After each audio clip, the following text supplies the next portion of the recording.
All right, brother man, here we go. In three, two, one. Hello, and welcome to Know the Score. Know the Score is a CSPN production.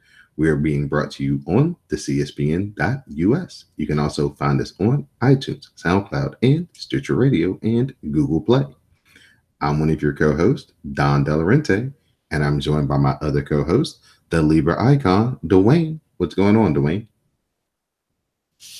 Not too much. World Cup in full swing. Free agency's been insane, and training camp soon come. All right, all right. So we'll get right into it, man. As this week the NBA awards were handed out, so we'll run through those really fast and see if you had any discrepancies in what the national writers voted as far as the winners. The sixth man of the year, Lou Williams of the Los Angeles Clippers. The most improved, Victor Oladipo of the Indiana Pacers. The defensive player of the year, Rudy Gobert of the Utah Jazz. The coach of the year, Dwayne Casey of the Toronto Raptors. Rookie of the year, much contested, Ben Simmons, Philadelphia 76ers. And the MVP of the NBA for 2018, James Harden of the Houston Rockets. So Dwayne, we're gonna start at coach of the year because I think that this maybe raised the most eyebrows, but I don't think Brad Stevens even got a first place vote for coach of the year in the voting. So talk about if that miffed you or not, and if you agree with Dwayne Casey winning this year's coach of the year.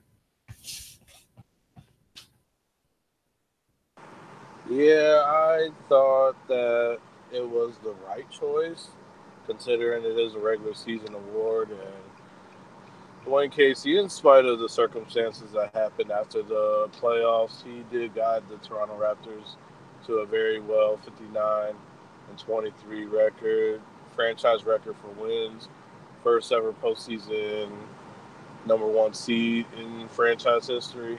So, in spite of the fact that he did get let go at the end of the season for the lack of postseason success, I do give him a tremendous ton of credit for winning the Coach of the Year award, for winning those games. He is a remarkable coach. The Detroit Pistons are going to be in good hands and should be able to trek forward. Now, who I thought should have been Coach of the Year, my personal vote would have been for Brett Brown, because look what he did with the Sixers, taking them to 10-72 a year ago. People calling for his head for a very long time. He stays with the process and ends up getting to the Eastern Conference semifinals. And if he doesn't win this year, I mean, he's going to win in the future. Very good coach. All right. Now let's talk about the rookie of the year. Are you, this is a really close race. A lot of people, really thought Spider Man out there in Utah was going to, make this a little bit closer than it actually ended up being. Ben Simmons seemed to actually run away with it. Um, who would have been your rookie of the year? Do you agree with Ben Simmons, or would you go with Donovan Mitchell out in Utah? I think Ben Simmons won the Rookie of the Year. I mean, you had to play a certain amount of games to qualify, and in spite of the fact he was under contract last year, he did not play. So, in essence, a he's eligible for Rookie of the Year. I mean, there's precedents: Blake Griffin, Joel Embiid, and so it was well deserved. The numbers were overwhelmingly there, and in spite of Donovan Mitchell's whining rookie campaign, this is who it was based on the numbers. I mean, don't get me wrong, Mitchell put up great numbers. Jason Tatum made it a real close race. I mean, he grew up tremendously. I think if we extended the criteria from the regular season through the postseason, I think Jason Tatum would have probably overtook Donovan Mitchell for second in Rookie of the Year voting, but it's well deserved for Ben Simmons, and congratulations to him, man, for the Sixers organization there. All right.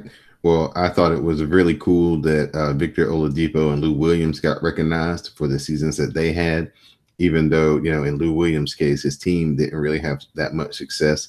But in Victor Oladipo's case, his team did make a playoff run, gave us a very exciting series against the Cleveland Cavaliers. So I'm glad that those two guys got some recognition. And then moving on to the MVP, I guess it's LeBron's to win every year, but it's just a matter of, do the voters feel like, they want to give it to him or kind of shake it up? Do you feel like James Harden winning the MVP award this year was maybe a makeup for last year? Because, he was probably going to win it, and then Russ went out and did something that nobody had seen in 50 years. Yeah. I mean, you could say it was a makeup, but let's be honest. I mean, James Harden was playing out of his mind at the start of the season. Um, he was one of the main reasons why the Rockets got off to that quick start.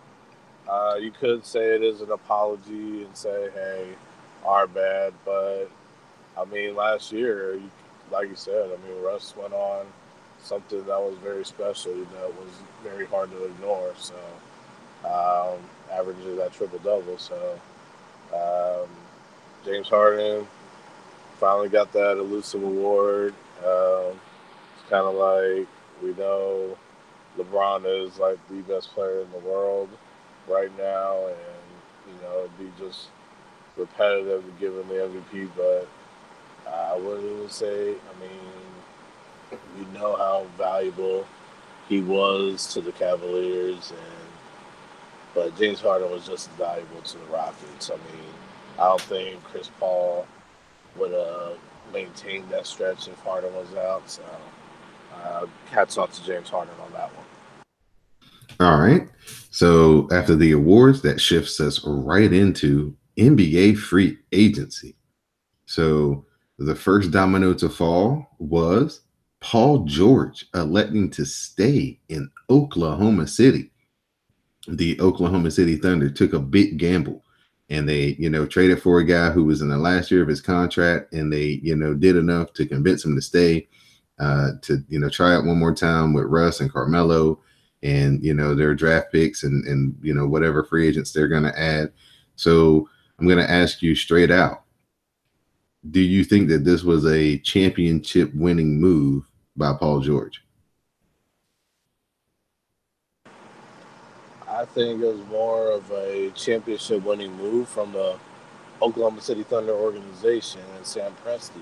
You remember when they did not offer James Harden that deal because they wanted to not pay the luxury tax, right? So, with that being said, you take this gamble on Paul George, and you go ahead and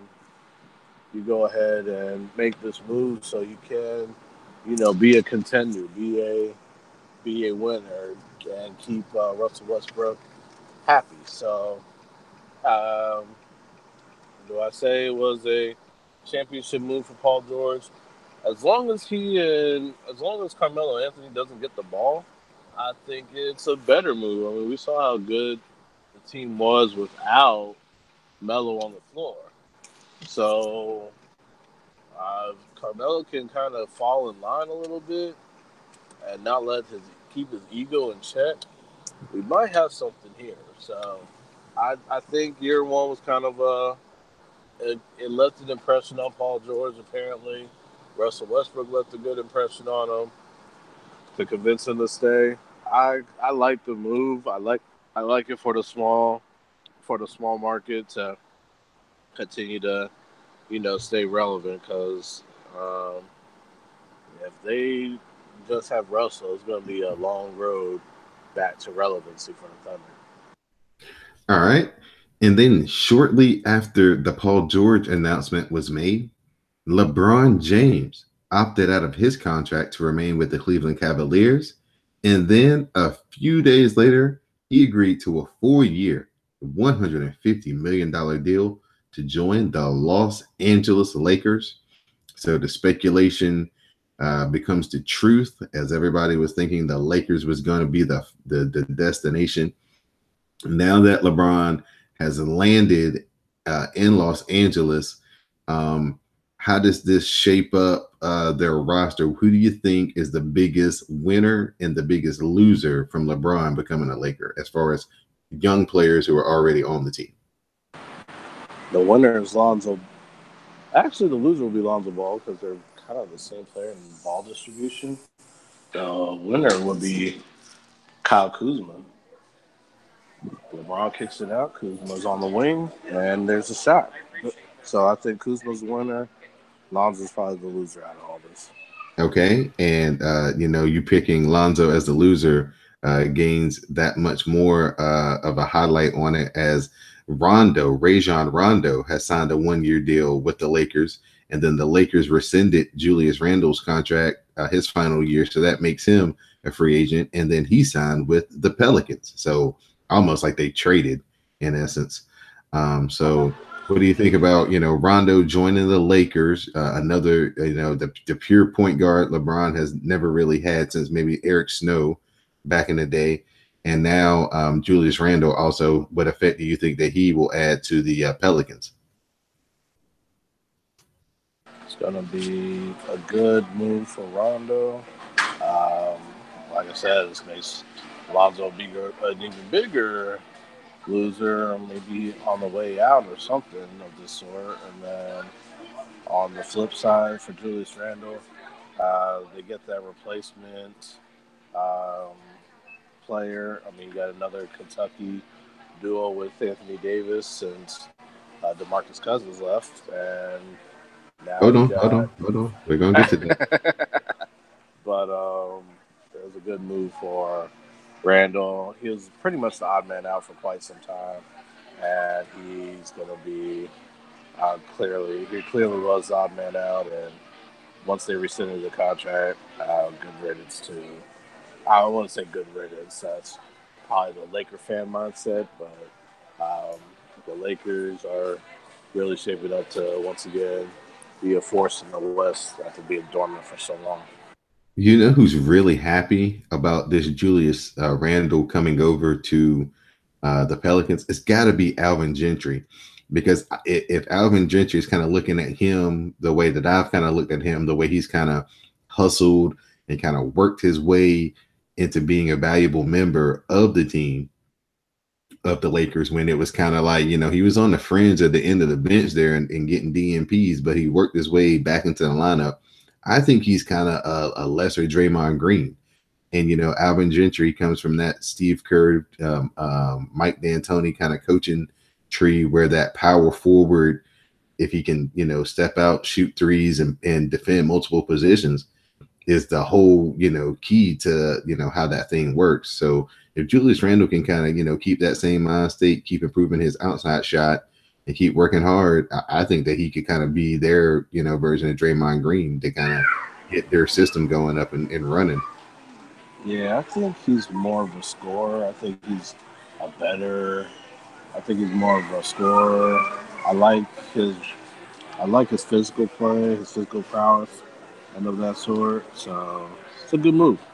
All right. And now the Lakers also, they're going to keep Josh Hart, and they also resign Caldwell Pope. So, that's their wing players. They also added JaVale McGee from the Warriors. Now, that JaVale McGee signing left a void on the Warriors. And, everybody was thinking, there's nobody really out there. Everybody was kind of, just like, oh, well, I guess they'll get somebody, just to kind of fill the spot of warm body. And then something strange happened. Boogie Cousins picked up his telephone and called Bob Myers, the GM of the Golden State Warriors, and said, hey, Bob Myers, I ain't got no offers. It's been, a week leading up to free agency. It's been 3 days into free agency. I'm injured. Nobody knows what my status is. They don't believe me I'm going to be healthy for training camp. So I want to come play for you guys for the mid-level exception. So Boogie Cousins is going to join the Warriors for 1 year at $5.3 million. And this just upset all of LeBron's news. The whole, seismic shift in the West just shook again because, here's Golden State with a fifth All-Star who basically said, I'll give up the money just to have somewhere to play. And why not go play with the team that's doing it the best right now? So talk about the Warriors stealing LeBron's shine by adding Boogie Cousins. Well, actually, Boogie Cousins added himself to the Warriors. Let's get this right. This wasn't really the Warriors seeking him out. He seeked them out.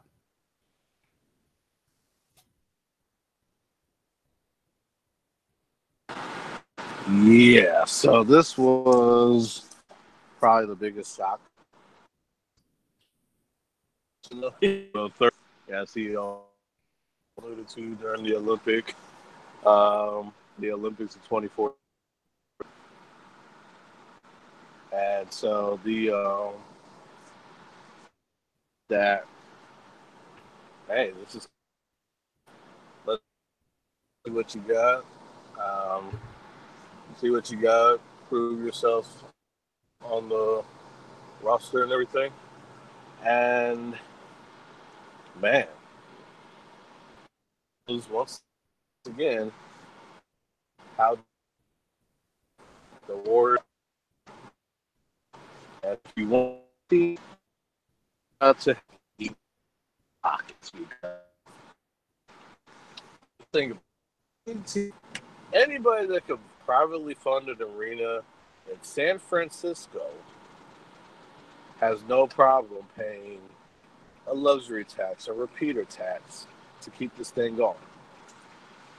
That's exactly what's happening right now. So, yeah, it's going to be a very interesting season. I want to be tired all the time, trying to stay up watching these West Coast games. And it's going to be one insane kind of playoffs a year from now when we're talking about these free agencies and moves a year from now. It's going to be wondering just who's next to go west. All right. And then, of course, with LeBron going over to the Lakers and joining the Western Conference, that opens up a void in the East. So teams like Washington, Toronto, Boston, they think that now they have a chance to maybe get their chance to go to the finals. In breaking news that is just, moments old, Jimmy Butler doesn't plan to sign an extension with the Timberwolves. It seems that him and Karl-Anthony Towns are having issues. And Jimmy Butler is looking to link up with Kyrie Irving in Boston and try to make a run and making the NBA Finals if Boston can get, their team back to 100% health and remain healthy throughout the year. So if Jimmy Butler can find a way to get himself to Boston, maybe he's the next player to take the mid-level exception. If he can get his way to Boston, does that make Boston your favorite to go to the finals for next season? I would say so. I mean, just think with the roster they have without Kyrie Irving or Gordon Hayward, they were a win away from the finals. So you get Irving back, you would get Hayward back. You re-signed Aaron Baines to a 2-year deal. You got Jason Tatum, Jaylen Brown. Kawhi Leonard already said he doesn't want to extend with Boston, so that takes that equation on out. And then, so yeah, if you want to get somebody that wants to be there, get Jimmy Butler for the mid-level and see how it works out. Make a run to the finals. This team has what it takes. They have the coaching. They have the personnel. And we'll just have to see where things go from there. I wouldn't mind having Jimmy Butler there if he wants to join up, link up with Kyrie. Welcome. Come on down. We'd love to have you in B-Town. We're in the middle of two eras right now. We're in the middle of the LeBron exercise your power, go play with where you want to in your free agency thing, super team, quote unquote, era. but we're also entering this new kind of KD take less money to be a part of a team and win something significant era too. Because if there's ever been a quote unquote me player, it's always been Boogie Cousins. You know, nobody has ever looked at him as a team first guy. But him taking this pay cut to join the Warriors at a significant cut to what he's worth is kind of like the second big step in somebody who said, you know, I'd rather take less money and be a part of this great team and get a part of that winning culture and win it. You know, mostly when guys are old and are chasing rings at the end of their career, they'll do that. But players this good, all stars in their prime, you know, this is something brand spanking new. And I think that Boogie Cousins and Jimmy Butler might just be, you know, following in kind of KD steps. So we're kind of like in the middle of two different things happening right now. Agreed, but I would also say that prior to KD doing this sacrifice, I mean Steph Curry took less as well before he signed his big extension, and don't forget LeBron, Dwayne Wade, Chris Bosh all sacrificed a little bit so they could play together in Miami as well, and I think KD learned from that in 2012 when the Thunder lost to the Miami Heat in the finals. So I think we also got to just remember where it came from, and then also Kevin But Durant has loved the West Coast too. right, let me jump into here though. But I mean, sacrificing a little bit ain't the mid-level exception when you're Boogie Cousins injury or not though. This is true. I mean, I'm not disagreeing with that whatsoever. You know, for somebody in his prime. Um, but I think we saw flashes of Cousins being more of a team. I mean, he was on the bench quite a bit during the Pelicans playoff run. He was cheering the guys on. I mean, of course, he would love to be out there, but I would thought maybe he would just be at home, resting his foot up, propping his foot up, drinking a cold one or something of that sort. But he was actually there. He was there pretty much most of that playoff run. It's kind of left an impression on me that he's not as selfish or perceived as selfish as we originally thought. So, um, but yeah, that was a huge sacrifice, to take a $5.3 million 1 year deal to, you know, have a have a chance to win a ring. That's how valuable. I mean, people don't want to go through their careers now without having a shot, to get that championship ring. They don't want to look like Ewing or Barkley or those kind of Reggie Miller, those kind of players. Great talent, no ring. Right. Before we leave the NBA, I just want to get your thoughts, Dwayne, on the Kawhi Leonard situation with the Spurs. It looks like with all these, free agency moves moving so fast that maybe they may be in a situation where the Lakers don't necessarily have to trade for him because they know he doesn't want to be in San Antonio, so he's a free agent. They'll just pay him all the money in the world that they can after they see their team with LeBron and these young guys, and LeBron gets to pick and choose who he likes and doesn't like, and they kind of, get to fine tune in. So where do you see Kawhi and the Spurs? Is this going to be a stalemate where Kawhi just sit out and they're not paying him for a year because he's not performing, or do you think he gets traded at the All-Star break or before the season? Kind of what do you foresee in your crystal ball with Kawhi Leonard and the Spurs? Oh man, this is like the definition of his complicated status because you know the, the best package that was presented to the Spurs came from the Celtics, and of course the Celtics aren't going to give up their two prize young guns, treasure trove of picks for a 1 year rental. So that's out. Um, you have also the situation with the Lakers, who do not want to give up Kyle Kuzma, who's probably the biggest trade assets that the Spurs wanted. So that's out. Kawhi is not going back to San Antonio. I don't see him going back. I think irreconcilable differences is what they're going to file in the divorce papers because it's not looking good at all. Um, so I would not be surprised if he did sit it out, and the Spurs just have to find a way to find a trade package that will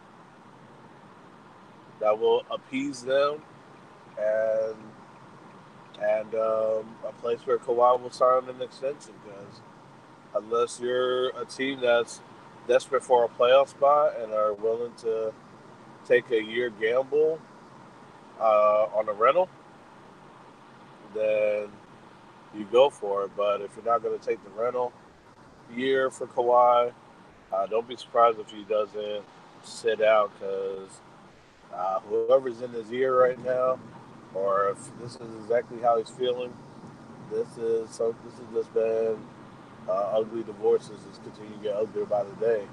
The Spurs are trying to reconcile the situation, but it's really going to be up to Leonard at this point. Right. It doesn't look like it's going to be a trade situation just because the free agency just moves so fast. So it's going to get a lot uglier before it gets better as far as the Spurs and Kawhi Leonard dealing with each other go. So, hopefully it works itself out. And like you said, the earlier, the better it was as far as the packages they were going to get. But now with everybody committing to the money, it's going to be a lot harder to make these trades happen. So we'll keep you guys abreast of what happens with Kawhi Leonard in his situation. So, Dwayne, we're going to shift over to the World Cup as we had some interesting things leading up to the knockout stage as Germany gets upset and doesn't advance, as we had the new fair play rule come into play as a couple of teams got eliminated because they had too many yellow cards and red cards. So let me get your thoughts first on the fair play rule, costing, teams like Nigeria and Senegal their chance to advance. I think the fair play rule is bogus, it's laughable. Um, I don't know if you just have these two meet somewhere and just do a penalty shootout for the right to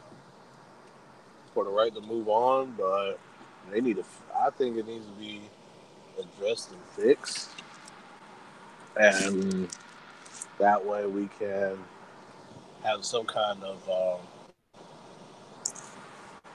something that's better that better benefits these teams. I think for a team to get eliminated because they had more yellow cards is just not a determining. It shouldn't be a determining factor. I mean, Senegal got hosed on it. Nigeria got hosed on it. I think it's something they need to look at for the next World Cup. All right. Now talk about Germany. Really, disappointing in this World Cup. I mean, they lost to Mexico in their opener. They needed a miracle to beat Sweden, and then they lose their third game here. So just talk about how disappointing the German side was as the defending World Cup champions.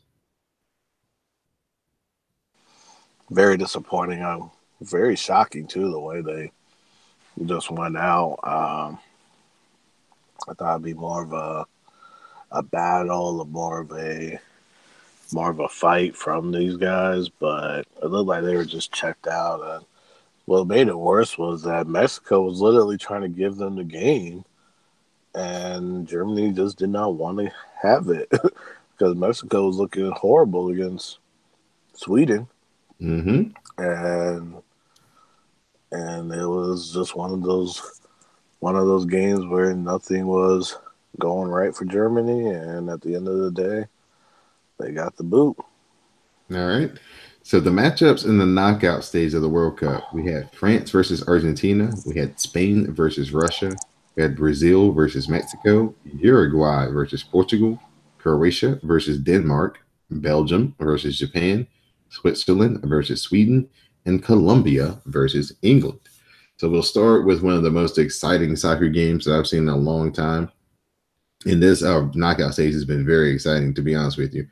France beating Argentina 5-4. You had 9 total goals in this game. You had the young boy, I can't say his name, so help me out here, Dwayne, scoring 2 goals in the knockouts, his first ever knockout stage game. The first since Pepe. Yes, the first since Pepe to ever accomplish that. Pele, excuse me, to accomplish that. So, another disappointment for Messi in the World Cup. But France, talk about them and their advancement. And are they maybe the favorites now as things shape up in the knockout stage?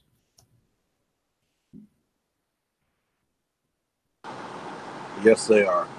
Um, they have the speed. They have the quickness. They have the counterattack. Pretty much to knock out anybody in this tournament. It's going to be much like the Germans here. They beat themselves. This is the only way they're going to lose. So, or they come up against a tough opponent like maybe a Brazil or something of that sort, or a team that's having a lot of good luck right now, like a Russia or something. So, this team is really a force to be reckoned with. I think they are the favorites. They did one heck of a job in this game.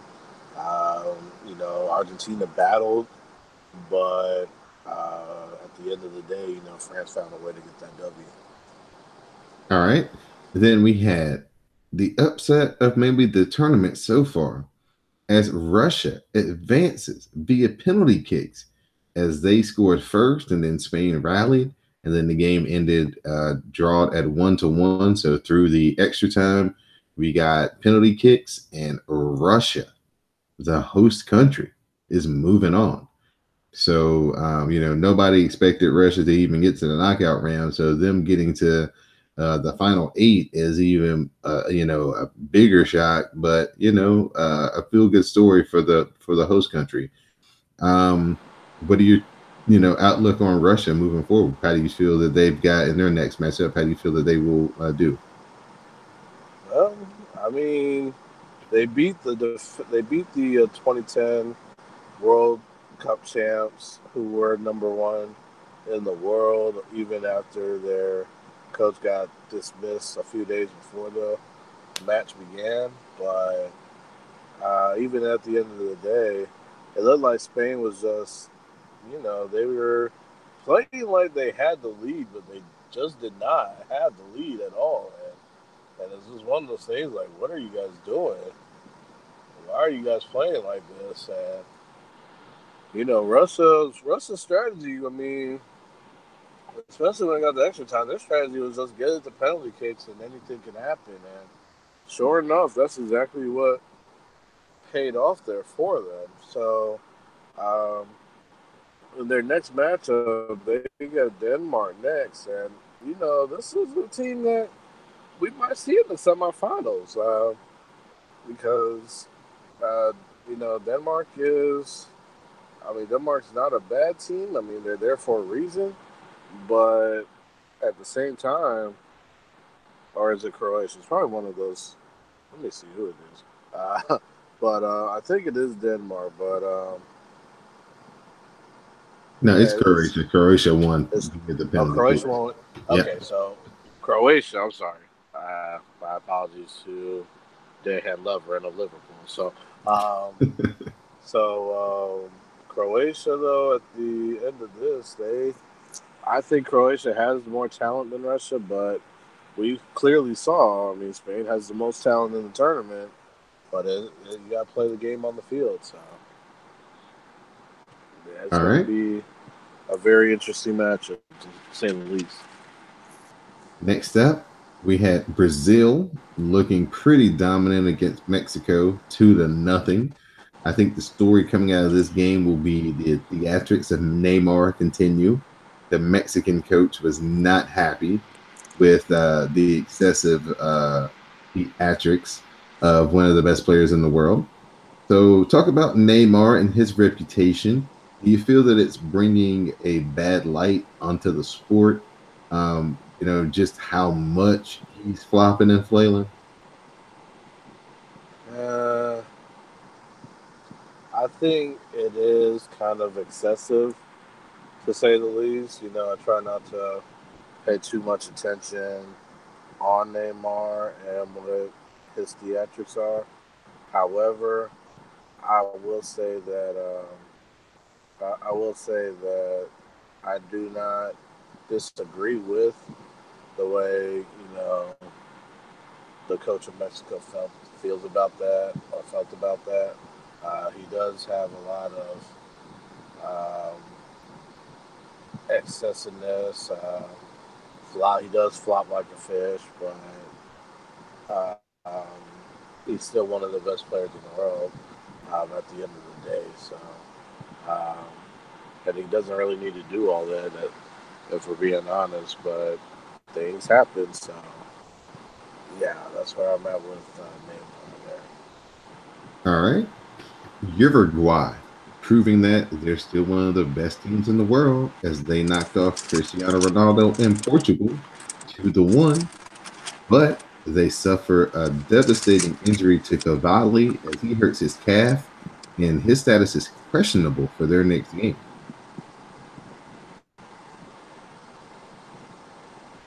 Talk about Uruguay's injury. Just how this injury will affect them moving into the next round. Great sportsmanship by Ronaldo helping Cavalli off, but if he doesn't recover in time for the next round, how do you see that affecting Uruguay? It will affect them in the whole way because they play France in that next game, and if France plays like they did against Argentina, it's bye bye Uruguay. Plain and simple. They injury was pretty bad, um, but it's going to be a tall task. I know Luis Suarez is one of the best goal scorers in the world. I don't think he can get away with biting about two or three French people. So that's not gonna. So that's probably the only way they would have a chance. But but like I said, anything could happen in this World Cup. We have seen that to say the least. All right.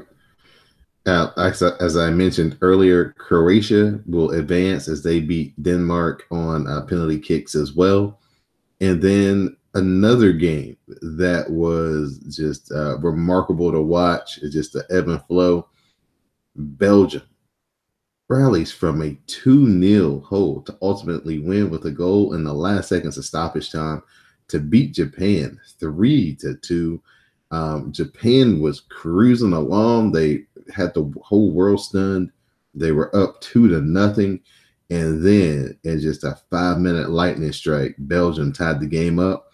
And then we were just holding on to our seats as we got down to the end of regular time and then stoppage time in Belgium with literally the last rush. It went from Japan almost scoring to Belgium blocking it and taking it on a counterattack and just getting a beautiful goal to win this game. So I'm going to ask you this question. What's up with Belgium? Why were they so stagnant in this game? This wasn't like any game they've played so far in the World Cup. Do you see any cracks in their armor that will definitely hurt them in the next round? I won't say there's cracks in the armor. I think Japan had a good game going on to start off with, and then because Japan is, I mean, it's not like Japan is a slouch. Let's not, let's not given that. Um, I think Belgium kind of was cruising in the game. Japan had got a couple of quick strikes that went in, and then it's kind of like woke up the beast. Like, okay, we need to stop really playing with these guys and get things going. And then this is probably this was the recipe for the best game. Um, I will say this though, they do play that lackadaisical, kind of like letting that feeling out of kind of stage of the game. If they do that against Brazil, they will not last whatsoever. So Belgium did get the win. Good job by them, but um, they got to do a better job of tightening up. All right. And today, as we are recording this, Sweden, they defeated Switzerland 1-0. Switzerland had a lot of chances near the end, but Sweden's defense prevailed, and so Sweden will advance into the next round. And as we are recording currently, it is 1-0 England over Colombia. Harry Kane has struck again as he's putting the English side up. They're about 73, 74 minutes into that match. So it looks like England, may be moving on to the next round, but Colombia's dangerous. So this game could get tied up at any second. So just those two games, any analysis you want to add between Switzerland and Sweden, and then the ongoing game between Colombia and England?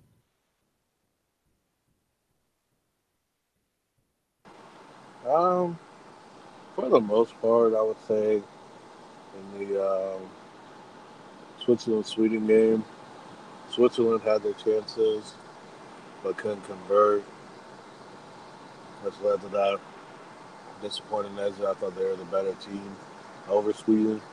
Um, Harry Kane doing Harry Kane things, and for England, and then that's really where we're at with that right now. I think the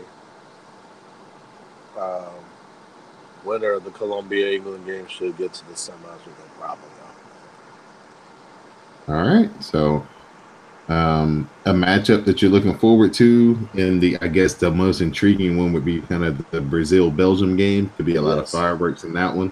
Yes, that's my favorite one. I hope Belgium does get the W. All right. So again, we're moving into the final 8 of the World Cup. We got a couple more weekends left, and then we'll be in the finals. So, it's heating up, getting, more exciting. If you guys saw that Belgium and Japan game live, that was just amazing, that final run, that counterattack to get that goal with literally like 5 or 6 seconds left in stoppage time. So it's been exciting so far, and it only should get better from here. Exactly. This week episode of Know the Score is being brought to you by Amazon.com. Use Amazon.com to help keep the podcast free each and every week. All you have to do is go on CSPN.us, click on the menu tab, then click on the banner that says Keep Our Podcast Free. Once that banner opens up, then the first tab you can click on is Amazon. Do your shopping as you normally would with Amazon, and some of your purchase comes back to the CSPN so we can help keep Know the Score and all the other podcasts on the network free each and every week. So Amazon.com through CSPN.us. Do it today. Dwayne, our final bit of business we're going to talk about is we've got some NFL news. As Jameis Winston, he is going to be suspended the first 3 games of the season because of an incident with an Uber driver. Jameis basically took a plea. He didn't fight it. He didn't want an appeal. He, in essence took, admitted that something did happen, but, for the sake of, I guess, getting it over with or whatever, he's, just going to take his punishment and miss his 3 games. This has caused a lot of outrage because of, Jameis's past history, with, sexual assaults and accusations and, cases as far as that goes. When you first heard about the incident and the, suspension coming down and him not appealing it, did you think that this was a case where maybe Jameis might even, get banned from the NFL? thought the I don't think he got banned from the NFL. I thought he would have got a heavier suspension, and it just really shows how much of a joke that we talked about the whole anthem and flag debate and the new policy for that. Yet, sexual assault happens and you only get 3 days. It's really a slap on the wrist. It's really a disgrace. Never really been a Jameis Winston fan anyway. Even if I did not hate Florida State, I was not real big on Jameis Winston as a character guy. But it's something that, like I said, just doesn't surprise me. And 3 games just isn't enough. It should have been maybe at least half the season. But I think a ban would have been too much. But at least suspend them half the season or majority of the season to show that they don't. I think the agreed baseline that the entry level was supposed to be 6 is what they established with the Ray Rice situation. Mm-hmm. But as we've seen through numerous cases, guys are getting far less than 6. Yeah. And I agree. And, Ray Rice, not only did he get 6, he has not had an NFL job since then. Right. And, if I'm the team, do you take a bigger stance or do you let this go because, you're probably the least relevant team in your division and you need him and you got all that money invested in him. Do you just look the other way, which apparently they are doing anyway? Yeah, the part I kind of misspoke. The part where the ban comes in is that the NFL basically told him if anything of this nature comes up again, that the likelihood that the next punishment would be a ban. So that's where that kind of comes in at. Gotcha. If they told him that, then yeah, he definitely should be. He should be banned because if that was the conversation, they need to stick to their word and keep that conversation. Keep that word. Yeah, I think the biggest misjustice here is, like you stated in your first initial statement, is that they make such a deal and a fuss and bend over backwards to keep people out for the anthem and make sure that everybody's standing up and all this hand wringing they're doing over that, when actual people are being hurt by their players and their employees, and they're supposed to be in this all of a sudden discipline game now, and they can't even stick to their minimum punishments. It's just I think Dominic Foxworth was bringing up that it should probably be more like the drug policy, where it's just kind of like, when you do this is what happens, and there's no wiggle room to it. Whereas this still has Roger Goodell being able to kind of listen to people and arbitrate, obviously from the 6 to the 3 to the 4 or whatever. It always seems like it's going less than the 6, and nobody's getting punished more than the 6. And the only person who did get 6 was Ezekiel Elliott. And I think his case might have been the loosest out of, did it deserve 6 or not? So, it just seems like they're, just throwing darts, right? Just throwing darts, and, whoever it happens to land on, you just happen to be, sorry you got the bad day, that time. Right. And our final bit of NFL news will be some on the field news, as it looks like Cam Chancellor is set to walk away from football due to a lingering neck injury. The guy who put the boom in the Legion of Boom, it looks like he's going to call it quits for health reasons. And, I'm glad that he's making such a conscious decision to, think about the rest of his life and put the the money and the fame, to the side. So this has dealt another huge blow to a secondary that was once the strength of the whole Seattle Seahawks, not only just the defense, but the whole team, the identity of the team. Now there's no Richard Sherman. Cam Chancellor is going to retire. Earl Thomas is unhappy and wants to be traded, and looks like he may sit out training camp.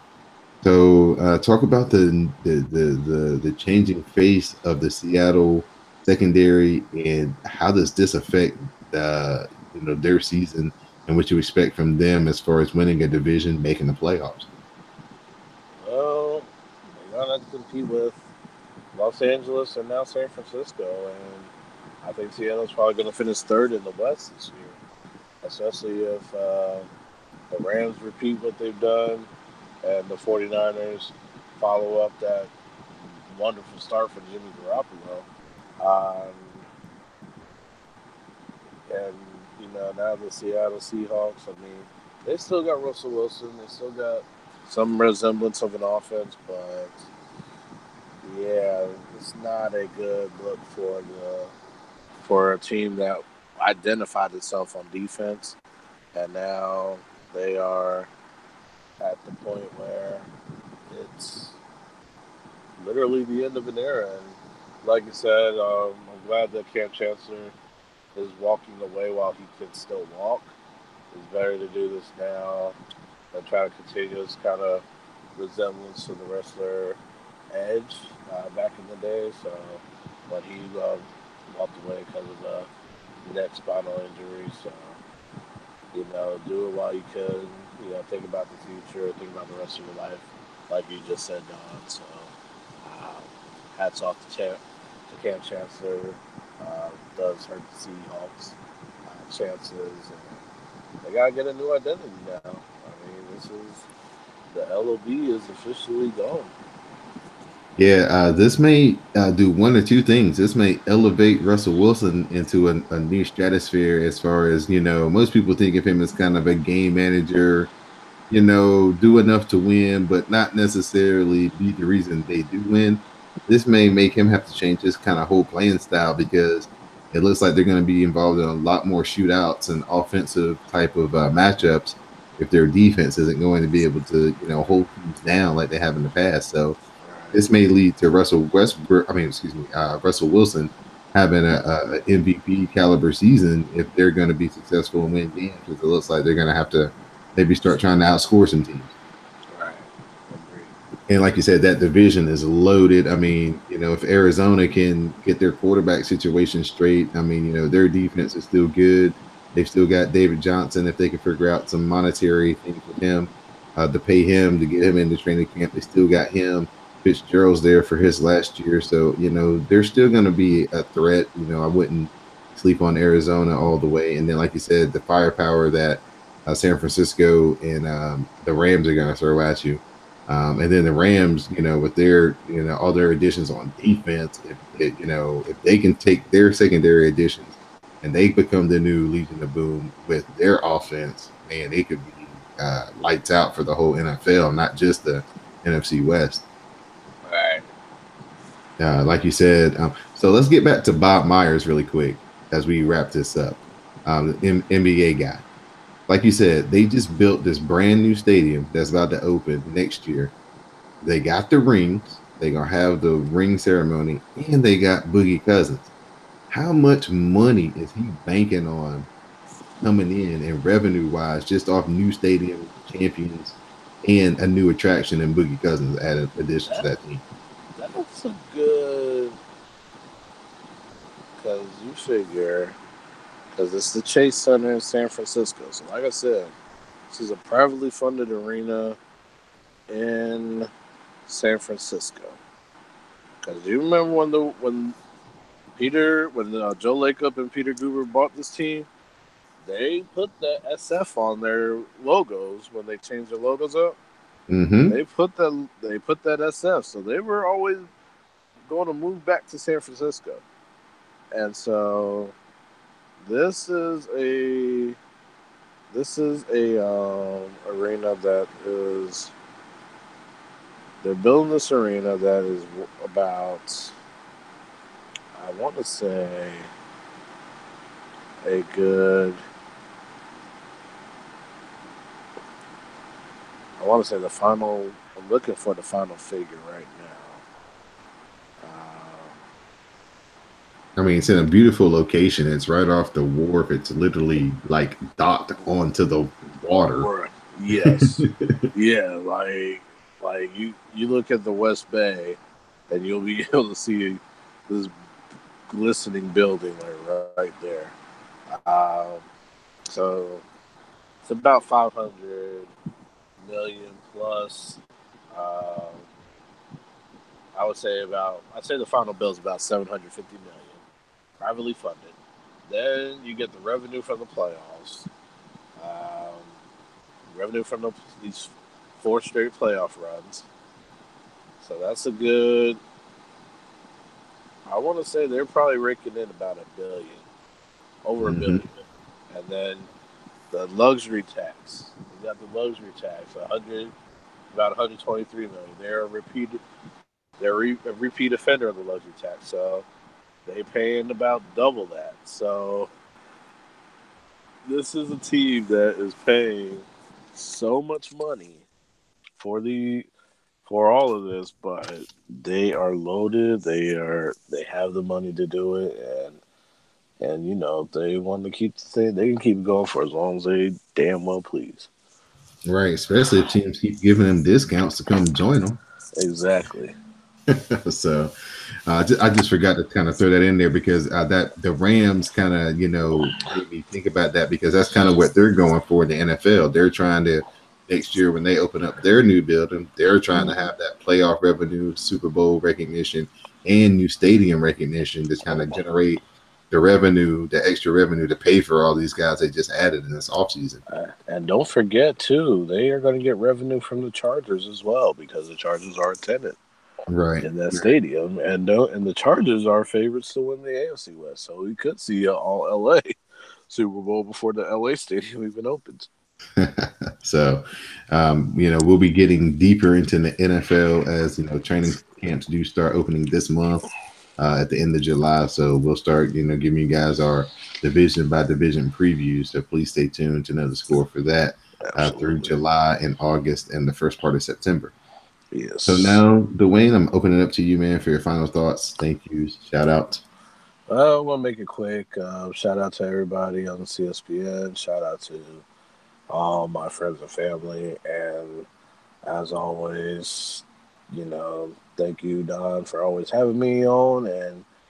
And I got to get back to working a little bit. So just shout out to everybody. Much love. All right.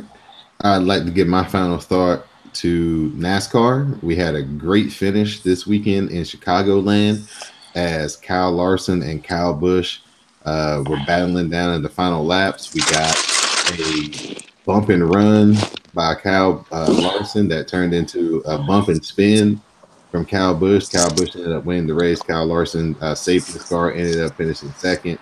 It was the first race that Dale Jr. called in the booth, so there's a lot of exciting things happening all at once, and just made for a great moment for NASCAR. They really needed something like that because the interest has really started to wane as far as the season this year. We've had three guys kind of run away with all the wins, and not really much drama or much excitement, but for this weekend, it definitely set up for a great finish, and it's going to lead into a lot of people talking about NASCAR heading into this Saturday night's event as we head back to Daytona.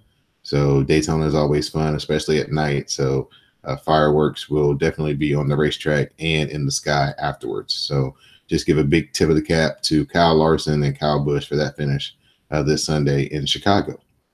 And on that note, for my co-host, the Libra icon Dwayne, I'm Don Delarente, and now you know the score.